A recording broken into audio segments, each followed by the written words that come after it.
Height controls इसके नीचे हाँ।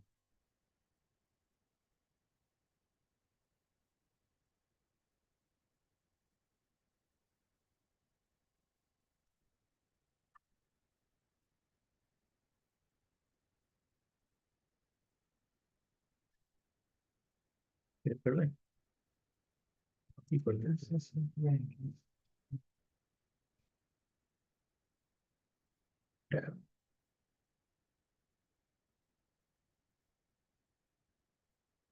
AC of course. So good evening and welcome to the third and the final live session for this course for the present semester. The agenda of today's discussion is as follows. We will talk about a new and modern system called as ACAS-X, about which many of you may not know. Then there is an interesting question which has been asked by one of the participants about why airlines generally turn off the cabin lights during takeoff and landing, especially when the takeoff and landing happens either early morning or in the evening or the nights. We'll take some other questions also which have come from the learners. And then we will spend some time discussing about the examination and then open up the floor for queries. This will be a very short interaction session. We will be as active as based on the questions that are available. So friends, ACAS-X is basically a upgradation of the TCAS-2 system, which all of you are familiar with. ACAS-X stands for Airborne Collision Avoidance System. This is a next generation aircraft-based safety system, which is designed to replace the TCAS-2, which is currently installed on more than 50K aircraft worldwide. TCAS, as you know, is a system which essentially allows the pilot to get direct and discrete instructions to avoid any air-to-air collision or to collide with any terrain. In ACAS-X, we have used advanced algorithms and some probabilistic models, and this allows us to work much more efficiently as compared to the TCAS to detect traffic nearby and to issue alerts to avoid collisions far more in advance as compared to the TCAS system, and also based on more processing and information. It's a superior performance through various models, which we will discuss.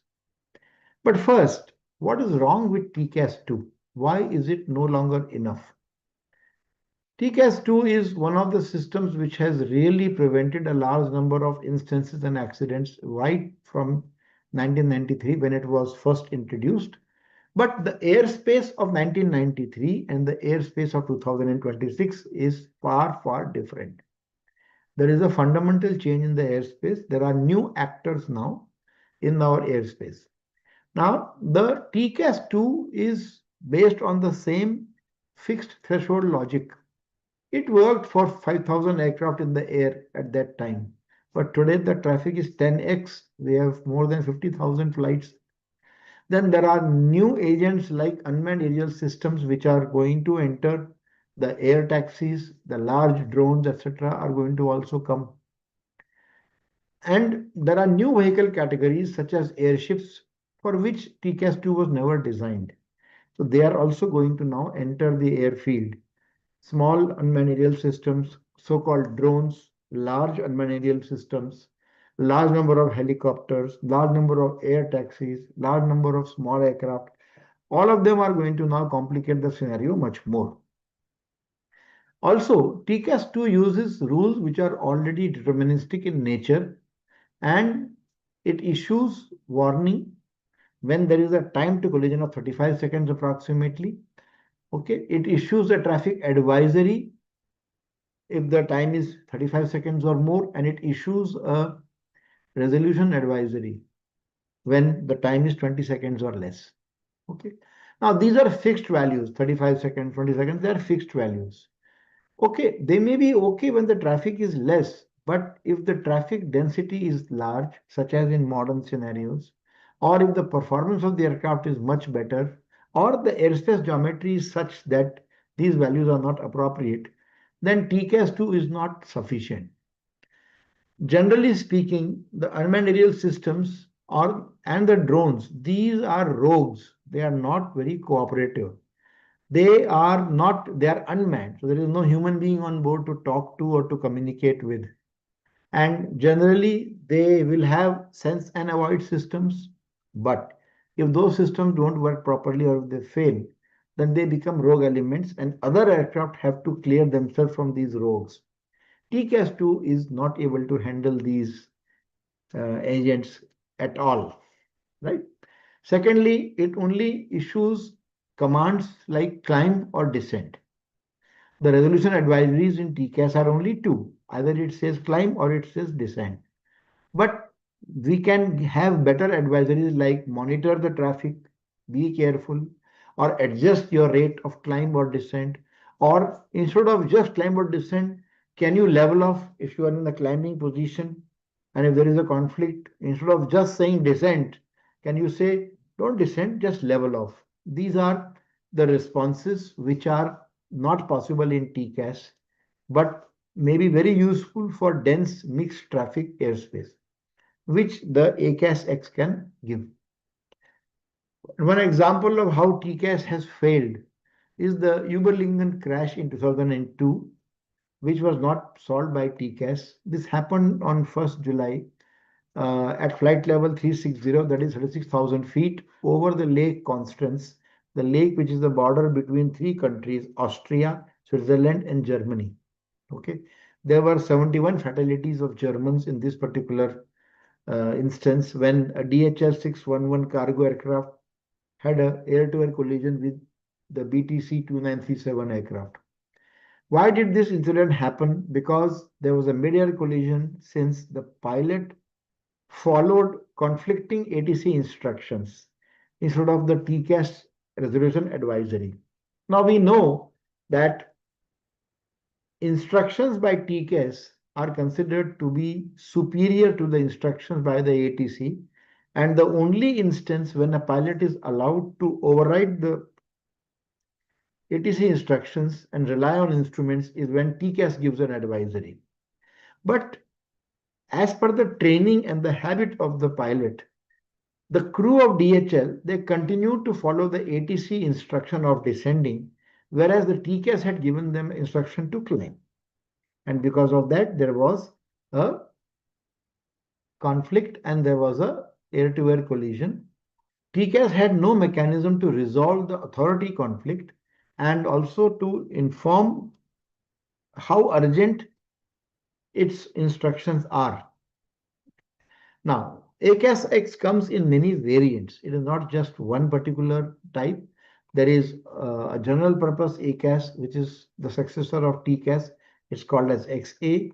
Then there are some which are for specific operations, especially, for example, you may have an airport with closed parallel approaches. So there will be a proximity of an aircraft next to yours less than what you normally expect. So the lateral resolution advisories will have to be more carefully monitored, and hence this is more suitable or tailor-made for situations where there are close parallel approaches. For unmanned aircraft, there is a ACAS version called XU, which communicates automatically with the other aircraft. Then for small unmanned aerial vehicles, there is a separate system called as SXU. And for rotorcraft or helicopter, there is something called XR. So all these are variations, and there is a link on the bottom of the screen, which is basically the source from where you can get information about all these various different ACAS types. Okay, and then there is a passive. There is also a passive ACAS for the general aviation purposes or for aircraft which are not for profit, small aircraft generally flown by individuals for their business requirements or for their family travel. Now, let us compare the two systems. Let us first start with TCAS-2. In TCAS-2, the first thing that happens is that is there a hazard? This question is asked by the system. As you can see in the screen, these two aircraft are on a collision path. The one which is horizontal, shown in the blue color, is going straight, and the one which is shown in red color is now coming down, right? So TCAS2 will issue an alert if the time to closest approach and projected miss distance are below the specified thresholds.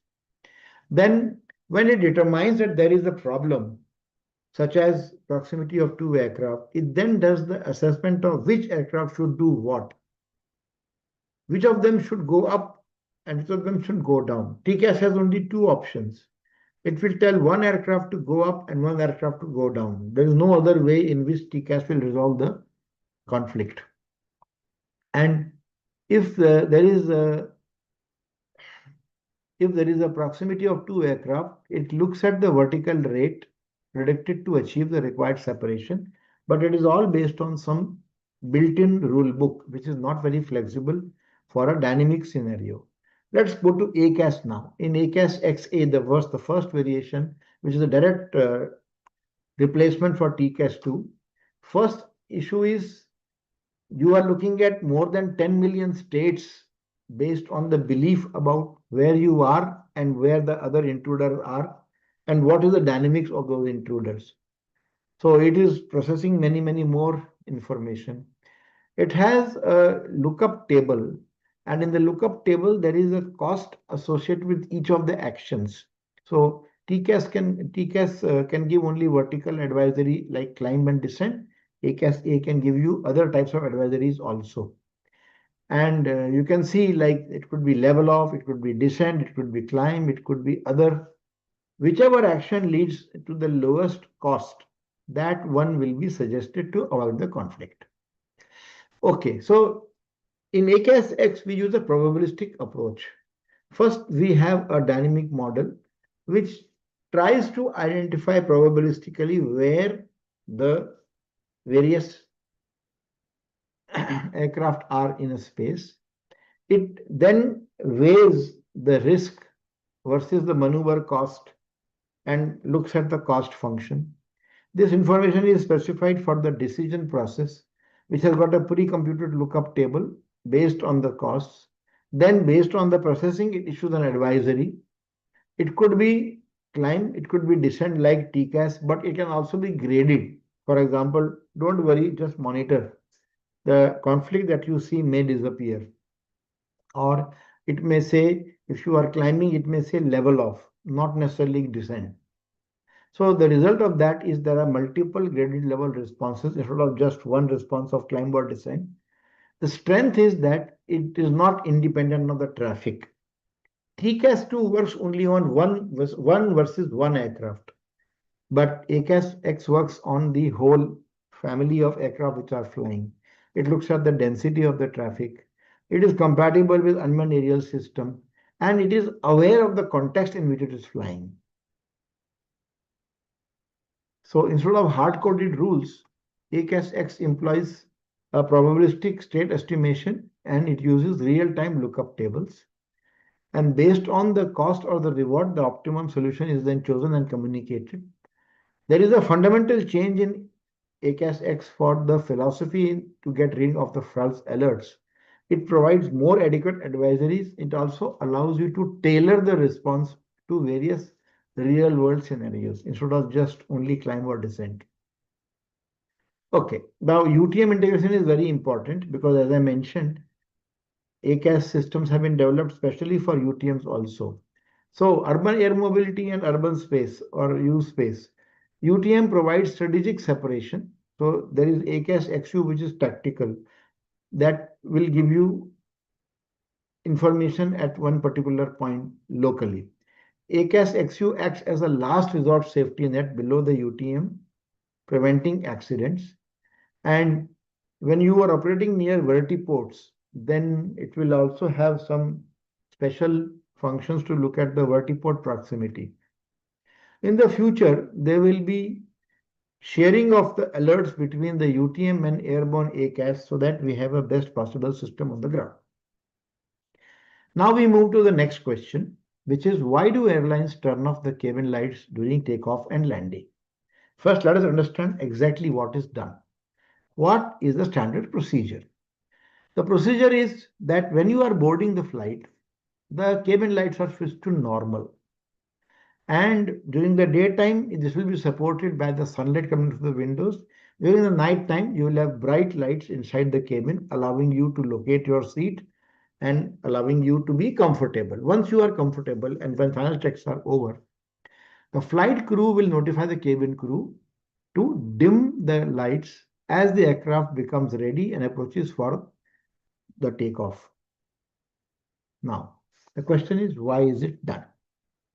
So if you ask this question to passengers, the standard possible reason that they think of is, oh, we would like to have a comfortable and relaxing environment because takeoff and landing are the risky phases of flight. So let the people be relaxed. That is not the reason. No. Then the other thing that comes to the mind is today is a very cost conscious world. Fuel consumption is a big addition to the operating cost.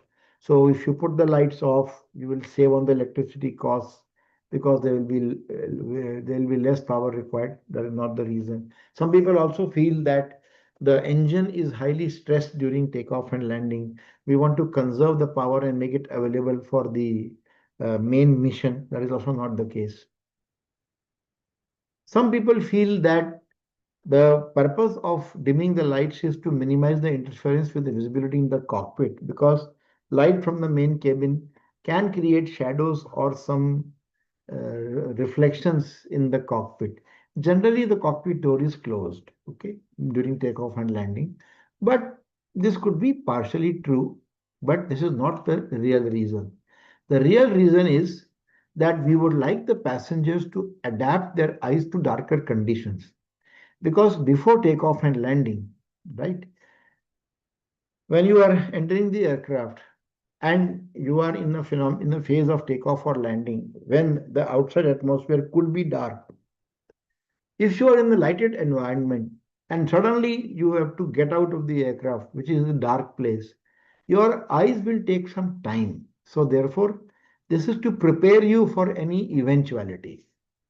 Studies have shown that we take about half an hour to completely adapt to darker conditions. Okay. Within the first 5-10 minutes, we adapt very quickly. So for example, just take an example. What you do is you walk in the corridor during night time, and if somebody puts the lights off, you can still find your way, but it will take a few minutes to get used to. But complete familiarity with the situation will require nearly half an hour. And that is a very critical time. If the accident happens, it happens in a matter of few minutes. So we would the airline would like the passengers to be ready for any eventuality during which they have to exit the cabin into a darker environment. So they want to be alert and they want their eyes to be adapted to the darker conditions. So here is an example of what kind of lighting you normally see. You will see that the exit lights are very clearly marked, and on top there will be lights which will indicate the direction in which you need to proceed. Okay, so because it is easier to identify the lights in darker conditions, therefore these the ones which are to be red are eliminated, right? And very important is that when there is impaired visibility because of some smoke or some fire in the cabin, the visibility is further reduced. So at that time, if your eyes are already tuned to darkness, you are in a better position to adapt and you will not be blinded and you will not be struggling to look where to go. One more question that we would like to address today is that there is one airline called Lufthansa, which is still operating a four-engined Airbus A340, whereas almost everywhere else, because of the four engines, for a relatively small aircraft compared to say bigger aircraft like Boeing 747 or Airbus A380, which have four engines. The A340 was actually developed as a combination between two engine and four engine because the wing and the airframe is very similar to the A330, which is a two engine aircraft. And the third and the fourth engine were added in the outboard wing section of A340. So you can notice that there are these major airlines which had used versions of Airbus A340, Dash 300, Dash 600, Dash 500. But quite a few years ago, as way back as 2013, 2016, 2020, they have retired their 340s. But Lufthansa still uses it. So why is it so? So let's go back to the history of this aircraft. The quad jet design was less efficient per passenger per mile compared to the rival Boeing 777 right in the beginning. But as I mentioned, it was like a family of two aircraft, 330 with two engines and 340 with four engines. But A340 uses four engines, right? And these are smaller engines compared to the two large ones. And because of this, there are going to be higher operating costs in general, because now you have four engines which have to be ready before each flight to take off. So there will be more maintenance required. And if there are more engines being used, there will be higher operating cost. Plus, the emissions will going to be also more. So this is not very popular with the environmentally conscious passengers. Now, the 340, 200, and 300 models, they were considered to be underpowered, and that's why they had very sluggish climb rates, even though they had four engines, because they went for small engines. They went for four small engines. But Lufthansa is still going to use them. And why is it so? How does it generate profit? So, for that, we have to understand the biggest reason is that the aircraft operated by Lufthansa, the Airbus 340s, they have now been fully paid off. They have been paid off because they have been bought so much early, and the lease payments or the ownership costs or the standing charges which were applicable to them have now come to zero. So they have reached almost zero value, but they are still operating. As compared to that, a brand new Airbus A350, which is a twin engine aircraft, it costs $330 million a piece, right? So Lufthansa owns 340, but to operate 340, the only expenditure it incurs is on fuel and crew. The cost on maintenance is much lower, and the cost on other aspects, as we will see, is also much lower. You know, if you have done your careful calculations, nearly one third of the operating cost of the airline comes from standing charges, and they come primarily from the cost of the aircraft, cost of owning the aircraft, the you know the cost towards its procurement. But if they are already at zero cost to the airline because they have already paid for themselves, it's like you have an old car, and now when you use that car, you don't have to pay any lease or any EMI on the vehicle because now it is owned by you. So what Lufthansa does is it uses its aircraft 340s on some very unique and premier routes. For example, it carries 50 plus first class passengers, which is not very common. Most airlines have 24, 30 business class seats. They have 50 business class seats, and the remaining are economy class seats. So Lufthansa bankrolls itself by taking care of the fuel and the crew charges by charging high amounts of money to the business class passengers, giving them facilities, giving them comfort, giving them value for money. Okay. So, for example, from Frankfurt to Boston and Munich to Los Angeles, these are the premium routes, Germany to USA premium routes from the two major cities in Germany to the two major cities in the US. So, they operate 340s there. The other thing is that Lufthansa Technik, the wholly owned subsidiary of Lufthansa, which does the maintenance not only for Lufthansa but many other aircraft, they have actually mastered the maintenance of 340, and they have done for so many aircraft for so many years that they are able to do it at a much lower cost. Whereas any other airline who operates 340 today, they will have to send their aircraft to Lufthansa Technik for maintenance, and that is a very expensive uh, affair. But Lufthansa owns one of the world's largest MRO companies. MRO, you know, stands for maintenance, repair, and overall. So the cost of parts, the cost of tooling, the engineers is already shared with so many others that the internal cost of maintaining one Airbus A340 is coming to be very small. and therefore the maintenance cost drop massively, right? Combining all these three factors, the fact that they are coming at zero cost, the fact that they are used on premier routes where you can charge a premium fare and provide comfort, and the fact that the maintenance costs are very low because it is done in-house by engineers who have already learned and the facilities and the equipment are available. Because of these three, higher revenue from the business class passengers, lower standing charges and lower maintenance costs.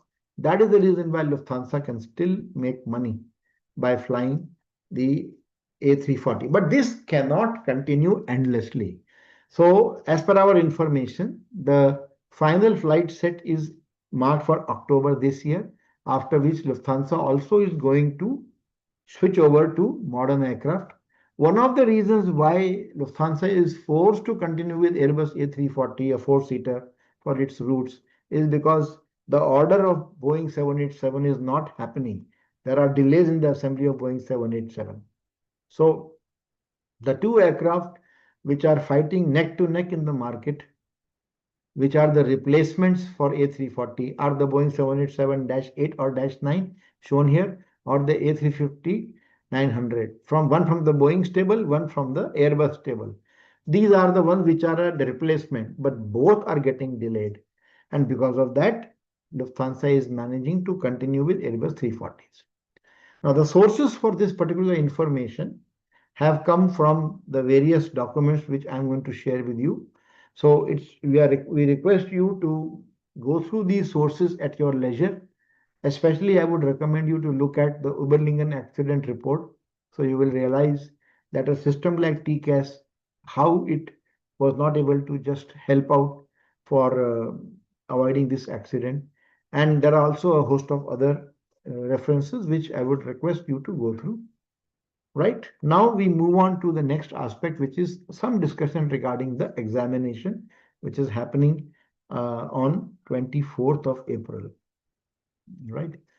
Generally, the exams are held on Saturdays as per our information, but this time I have come to know that one exam of my course on LTS systems is on 18th, which is also a Friday, and the other one is on 24th, which is also a Friday.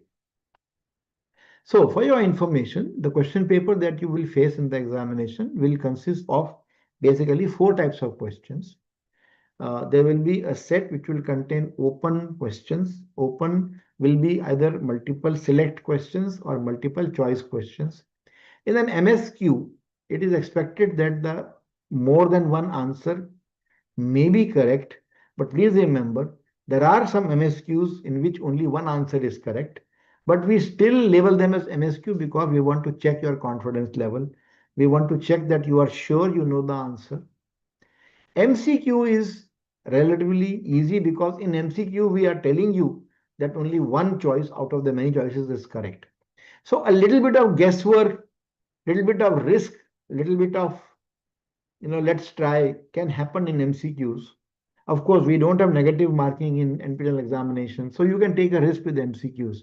But if you take a risk with, or guesswork with MSQs, you may be in for a surprise because in MSQ we will give you marks only if all the correct choices are selected and no wrong choice has been selected.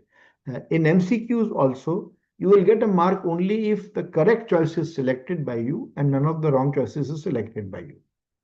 So there are some open questions which are new questions which are based on the material. Some are slightly outside the syllabus also, just to check how much you are reading about this subject beyond the notes, beyond the transcripts, beyond the videos. Then there will be some questions which are recalled from the lectures. Most of them are like that. Open are few. Okay. Lecture recall means topics which have already been covered in the lectures or in the NPTEL videos, but they have not been asked in the assignments. Those questions come under lecture recall. But there are also some questions which are directly a lift from the assignments which you have given.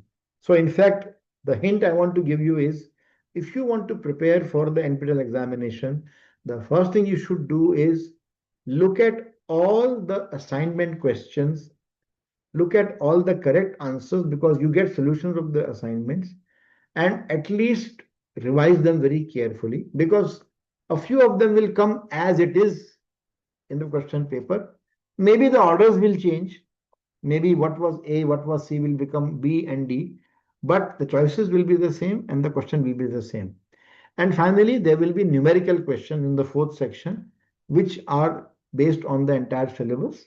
Now, the lecture recall and assignment recall, according to me, are tools to allow you to pass the course. The open questions and the numericals are, according to me, the way in which you can distinguish yourselves and score high marks and then hopefully become the NPTEL star, NPTEL gold, or whatever they call it, topper, and come for internships. So there are a total of 100 questions in these four sections. Each section has equal number of marks, 25 marks. Therefore, please plan your examination so that you give equal weightage and equal time to all the four sections. Okay, so it will be 100 marks, question, total 100 marks in 3 hours. Okay, so that is what it is. Here is an example of some questions, just an example. Don't think that these questions will come in the examination. This is just an example. So some XYZ cargo airline, which is German registered, it follows on these routes. So can you identify which freedom is exercised? This question could come either through MSQ or MCQ. Okay. So then there are some open type questions, right? So you are a boss of a new low cost carrier. Now there are high maintenance and training costs. There are some strategies that you can use. What should you use? That can come. Now, this is not something which has been directly covered in the syllabus. This is not a question which we have asked in the assignment, but they are very much based on the content and slightly beyond the content also. So mark your calendars for the examination. 24th April is the examination. And all the best to all of you. And now we take up some queries from the learners. So there is a query that if in case of one engine failure, continued takeoff, if it's a transatlantic flight, what usually is the protocol after continued takeoff? Okay. See, after continued takeoff, generally the protocol is that you should turn back and land. Because if it's a multiple engine aircraft and one engine has failed, what is the guarantee that there is no other problem and the other fellow may not fail? Okay, you don't abort the takeoff immediately. You don't abort the takeoff immediately because that can lead to problem of runway incursion. So in a transatlantic flight, if one engine fails just after takeoff, the normal protocol would be to come back and land. But in certain cases, the pilot is permitted to take a call and to continue with the takeoff. But most human beings will not do it. So, given a choice, the person will not do it. This question, oh, these are from Prachi. Prachi is a very regular contributor to our course. She has been asking questions also. So, Prachi, this question about cabin lights, we have already answered extensively in the previous few minutes. You must have heard it. Going ahead, another question by Prachi. Recently, there was an incident in which an aircraft from New Delhi, this was for Air India aircraft, it was traveling to Vancouver. After 7 hours in the air, as the aircraft was used, lacked the regulatory compliance required for the service. So, can you explain what was that regulatory requirement which is being talked about? Okay, so look, every country has certain amount of a minimum equipment list which should be there in the aircraft when an aircraft enters their airspace. Because the weather conditions, the operating conditions, and the infrastructure available in each country is not the same. Now look at Canada, for example. Canada is a country which is very vast in size. Okay, people don't appreciate it, but the size of Canada is more than the size of USA. It's one of the largest countries in the world by size. Okay. Now, since it is having many remote located airports, there is a possibility that when you come in to Canada and there is an engine failure, the alternate airport that you have is quite far away. And not every aircraft engine combination may have the required capability of ETOPS for those many hours. Okay, so exactly what was the problem? I am not aware. It's a internal matter of Air India. They are investigating and they will report to that. But I'm just saying that there could be some requirement, some facility. So I would say that this is bad planning. So the dispatch the dispatch engineers should have looked at all this. Whether this aircraft is certified to enter the Canada, how could they release the aircraft? And after flying so many hours in the air, you realize that, oh, we have a wrong aircraft. It's not a very good, it doesn't behave very well for the airline. Okay. Right. So with that, we come to the end of the session. If there are some participants who are there online, we will open the floor for you to ask any questions, or else we can stop So our I have a question. Can I session for the ask? day. Good evening, sir. I have a question. Can I ask? Hello.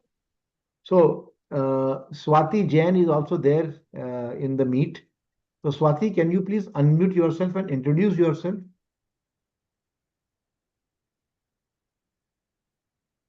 Swati is transcribing this call. Okay. Hello. Am I audible, sir? Yes, Hello. Swati.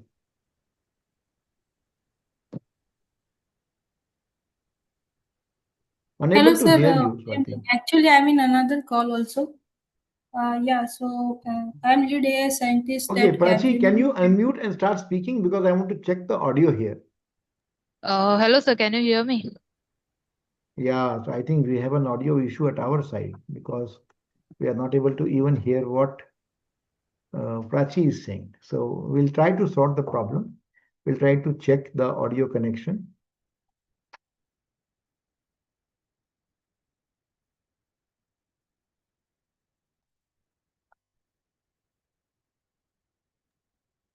Hello. Hello. Hello. Hey, how do you know that the audio is working? Your laptop audio output. But this is going to DTH. Let us try. Prachi, can you speak now? Hello. Yeah, now we can hear you. So Swati, I think we can hear you now. We had a small audio problem at our end. So Swati, can you unmute yourself and please speak? Hello, sir. Prachi, good evening. Yeah, so myself, Swati Manoj Jain. I work with Capgemini as a lead AI scientist. So I'm very much interested in this aerospace topic because currently I'm working in this specific area, application of AI in aerospace domain. So may I know what exactly you're keen to know Nothing, with nothing. I respect to just my wanted topic? to know because there are only two people in this meeting along with me. One of them is Prachi, who I meet regularly because she works very closely with me. And the next one is you. So I was just curious to know who is the other person in the meeting. That's all. Yeah, There's nothing I would I like to. also participated in NACDAC this year. I'm mentoring a group of people. Uh, I so remember yeah, this is you are based in Bengaluru and you're mentoring a team, right? yeah. Okay, good. Now Prachi has raised her hand. So we will ask Prachi also to now unmute and speak. Sir, I have a question. Yes, Prachi, please go Huh. ahead. In the assignment, the question was asked regarding the advantages of Papi over Vasi. So one of the option is given that Papi works more effectively in the bad weather than Vasi, but it has not mentioned in the lecture notes also and was not told by you also. So is it correct? Yeah, so this is something that you will have to learn yourself. Okay, we are talking about what is generally mentioned in the textbook. Now, honestly, I don't immediately have any specific answer as to why Papi works better. Okay, so this is a question for self-study, and it will be nice if you can find the answer yourself and educate us by sending your reply onto the discussion forum. Okay, fine, sir. Thank you. And so one more question is there regarding the stop bar lights. is that is controlled by ATC, right? So if it malfunctions, can that be connected? Like there was a recent accident at the LaGuardia airport. So the runway lights, that taxiway lights is becoming red. So no entry. That runway is become now active. So the service truck should have identified that this runway is active now. So it should not enter. So can this investigation be seen from this scenario also? Was there was a malfunction of the stop bar lights? Yes, so Prachi, I have also, like many people, the video of that particular incident was made available online. We are not sure whether it is authentic or not, but if it is authentic, then I'll tell you, I have distinctly heard the ATC to say stop, stop, stop. And when the ATC realized that clearance has been given to a truck to go to an active runway, and the active runway is actually in use by an aircraft, immediately the instruction given was stop, stop, stop. And to us, it appears that there was substantial time for the truck to stop, but they did not stop. So this could also be a problem with the people in the truck not respecting or giving importance to the command of the ATCO. When they are instructed to stop, they should have immediately braked and stopped. They did not probably comply with that command. That could be a reason. Only when the incident report will be released, we will come to know what is the correct reason. But yes, it's an important thing that if there is a malfunction in the lights, generally speaking, in safety critical items, the default value is red. That means if the system detects a malfunction, then the default value is don't permit or stop. Okay, so I'm sure some such thing must be there in the airport to ensure that in case of any issue, it is not that the lights are giving a go ahead for a vehicle to go. Because see, it is a problem to stop something when it is not really required. But in the interest of safety, that is a better thing than compared to allowing something to go ahead. That is my perception. But yes, we will wait for the report to be released to know exactly what is the reason. Fine, sir. Thank you, sir. Okay, so thanks a lot, both of you, for being here online in person on the call, and wish you all the best for your examination. I hope both of you have registered for the NPTEL examination for this subject. And as I said, if you are able to do very well in the course, then NPTEL also offers you internship. The teaching assistant who has helped you in this course, Yash Kapshikar, sitting next to me, he is a veteran now. He has actually topped in maybe 2 or 3 NPTEL courses, and he's getting so many internships from NPTEL. So we should take advantage of this facility and learn from him, and try to use the facility available to you. So when we were students, we did not have all these facilities. So I really envy the students of the present generation, because you have a much wider choice available to you. Education has been actually democratized in our country.